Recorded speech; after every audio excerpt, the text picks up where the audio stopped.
Si tu veux gérer ton argent comme le top 1% de la population, je vais te partager la règle 75-10-15. Cette méthode te permettra de construire ton patrimoine peu importe combien tu gagnes aujourd'hui. Que tu aies un salaire de 1000 € par mois ou 10 000 €, cette règle s'adapte à ton niveau de revenu et reste extrêmement simple à suivre grâce à ces 3 étapes. Première étape, consacrer maximum 75% de tes revenus à tes dépenses courantes comme le logement, la nourriture, les loisirs ou les vacances. Si tu arrives à dépenser moins, c'est encore mieux, mais cette limite de 75% te donne assez de flexibilité tout en te poussant à faire 2 choses primordiales dans le développement de ta richesse. D'abord, elle t'encourage à chercher des alternatives moins chères. Par exemple, tu peux te demander grande surface classique ou magasin discount, marque du distributeur ou marque nationale, déjeuner à l'extérieur ou préparer son Tupperware. C'est quelque chose que beaucoup de personnes aisées font, même si ça peut paraître surprenant car ça leur permet de contrôler leurs charges fixes. J'ai remarqué ça après avoir rencontré plusieurs entrepreneurs millionnaires. Un jour, après un événement à Paris, on est allé dîner ensemble et ce qui m'a choqué, c'est que tout le monde faisait attention à commander pendant les happy hours. Et à la fin, quand l'addition est arrivée, tout le monde a payé ce qu'il avait consommé et ces gens-là étaient tous millionnaires. Comme quoi, quand on a de l'argent, on continue de contrôler ses dépenses et ses charges fixes. Et ensuite, la règle des 75% t'oblige à te concentrer sur la vraie valeur des choses. Tu as sûrement déjà entendu dire qu'il fallait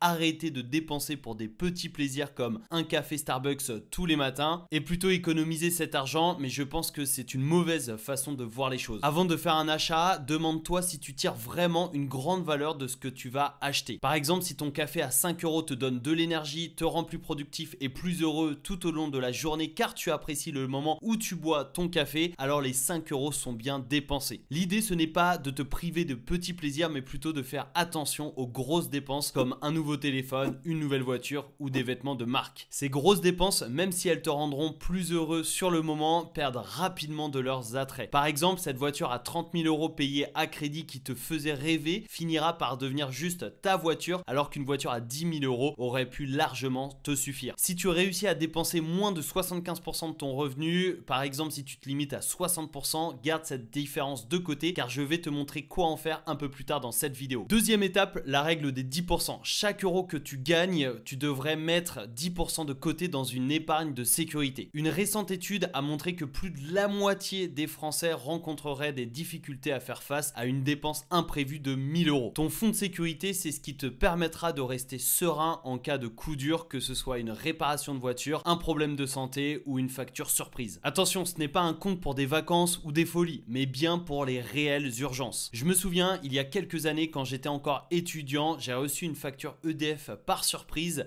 me demandant de régler le montant de 560 €. À cette époque, j'ai dû emprunter de l'argent à mes parents pour payer cette facture imprévue et c'est à partir de ce jour précis que je me suis promis que plus jamais je n'aurais de galère avec l'argent pour payer une facture surprise. Pour savoir combien tu dois mettre dans ce fonds d'urgence, c'est simple. Prends tes dépenses mensuelles, logement, nourriture, facture, etc. et multiplie ce total par 6. Par exemple, si tu dépenses 2000 € par mois, tu devrais avoir environ 12 000 € dans ton fonds de sécurité pour couvrir 6 mois de dépenses. Une fois que tu as atteint ce montant, tu peux arrêter d'épargner pour ce fonds et garder ces 10% pour autre chose comme un voyage, les études de tes enfants, un investissement, etc. Bien sûr, ce coefficient multiplicateur dépend de ta situation personnelle car si tu es célibataire sans enfant, tu peux peut-être multiplier tes dépenses par 3 ou 4 au lieu de 6. A l'inverse, si tu as des enfants, tu voudras certainement augmenter ce fonds de sécurité en multipliant tes dépenses par 8 ou 12. Personnellement, j'ai 3 mois de dépenses dans mon fonds de sécurité et ça me convient très bien parce que je n'ai pas d'enfants et je sais que je pourrais rebondir en cas de coup dur. Enfin, la troisième étape, c'est la règle des 15%. Pour chaque euro que tu gagnes, tu devrais investir selon moi au minimum 15% pour ton avenir. L'idée, c'est de mettre ton argent au travail, de le faire fructifier et de construire ta richesse grâce à des actifs. Parce que la vraie richesse se construit en possédant des actifs, pas juste en recevant un salaire tous les mois. À l'école, on nous apprend à trouver un bon boulot pour gagner de l'argent et payer ses impôts, mais les plus riches ne gagnent pas leur argent uniquement grâce à leur travail. Ils le gagnent en investissant dans des actifs qui leur rapportent davantage d'argent. Après avoir lu Père riche, Père pauvre de Robert Kiyosaki, j'ai compris qu'on peut avoir un bon salaire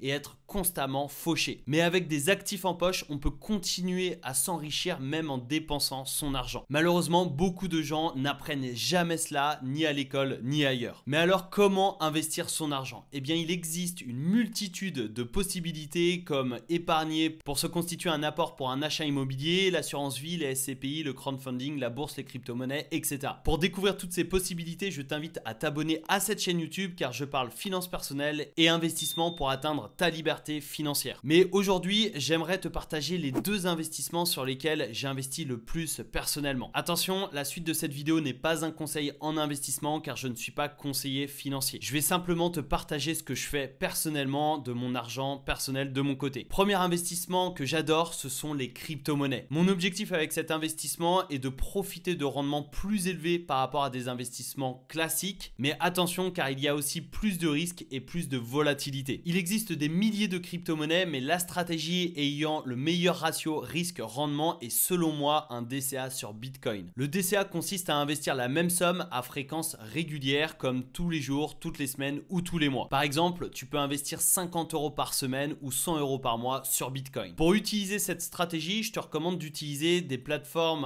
régulées comme Bitvavo qui est le partenaire de cette vidéo. Bitvavo est une plateforme néerlandaise basée à Amsterdam, disponible dans 27 pays européens et utilisée par plus de 1,5 million d'utilisateurs pour plus de 10 milliards de volume de trading mensuel. Mais surtout, Bitvavo propose plus de 300 crypto-monnaies avec des frais parmi les plus bas du marché variant entre 0 et 0,25%. La plateforme permet aussi de générer des rendements via le staking et le lending. Et pour couronner le tout, Bitvavo est une plateforme PSAN régulée par l'autorité des marchés financiers, autrement dit l'AMF. En t'inscrivant à Bitvavo via le lien dans la description, tu recevras 10 € de bonus gratuitement pour faire tes premiers pas en crypto sans risque, ainsi que 10 000 € de volume de transactions sans frais. Ah oui aussi, si tu veux en savoir plus sur Bitvavo et découvrir comment fonctionne la plateforme de A à Z, tu peux retrouver un tutoriel complet dans lequel j'ai investi en live avec toi directement sur ma chaîne YouTube. Je te mets le lien en description. Deuxième investissement que je réalise, c'est d'investir en bourse via des ETF. Un ETF est un groupement d'actions te permettant d'investir en un clic sur un secteur d'activité globale ou une zone géographique. Par exemple, un de mes ETF favoris est un simple ETF S&P 500 qui regroupe les 500 plus grandes capitalisations américaines. Et en investissant sur le S&P 500, tu investiras sur 500 entreprises de différents secteurs d'activité comme la tech, la santé, l'énergie, les biens de consommation courante, etc. Mais surtout, en investissant dans le S&P 500, tu investiras sur le marché global et tu battras la très grande majorité des fonds professionnels. En effet, 90% de ces fonds ne battent pas le marché sur 10 ans. Pour découvrir ma stratégie pour investir en bourse via les ETF en seulement 2 minutes par mois, je t'invite à rejoindre ma formation 100% gratuite. Le lien est dans la description. Et avant de terminer cette vidéo, il est impératif que tu comprennes le pouvoir de l'investissement à long terme par rapport à une simple épargne. Quand tu vas investir régulièrement dans des actifs solides, tu vas profiter de ce que l'on appelle les intérêts composés. C'est-à-dire que tu vas générer des intérêts sur des intérêts déjà générés. Prenons un exemple chiffré. Si tu investis 250 € par mois avec un rendement de 8% par an, ce qui est le rendement historique de la bourse, eh bien au bout de 10 ans, tu auras 45 000 €.